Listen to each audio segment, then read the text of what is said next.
Sri Lanka has one of the most unique flags in the world, which represents this island nation.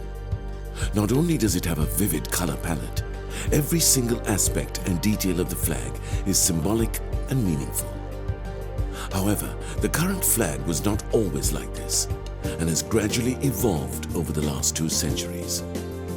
A banner featuring a lion and carrying a sword along with the sun and moon symbols was first used as far back as in the 2nd century BCE.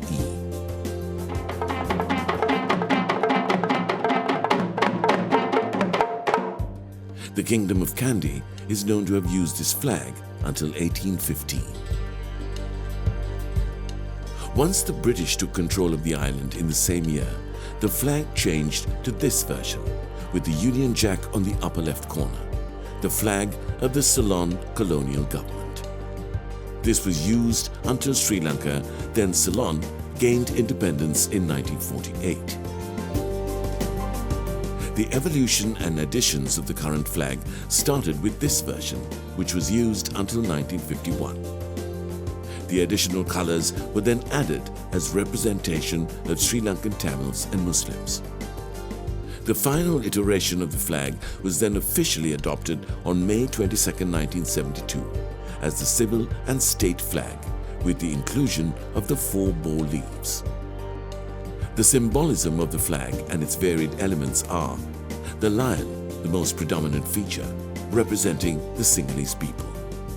Bow leaves in the 4 corners stand for the 4 Buddhist virtues of loving kindness, compassion, sympathetic joy, and equanimity. The sword shows the sovereignty of the nation. The curly hair on the lion's head, religious observance, wisdom, and meditation. The 8 hairs on the lion's tail, the noble 8-fold path.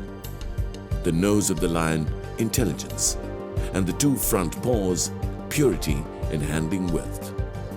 The handle of the sword, elements of water, fire, air, and earth. The maroon background represents the Sinhala ethnicity. The orange stripe, Tamil ethnicity. And the green stripe, the Moor ethnicity. Finally, the saffron border is an indication of a predominantly Buddhist culture and the unity amongst people.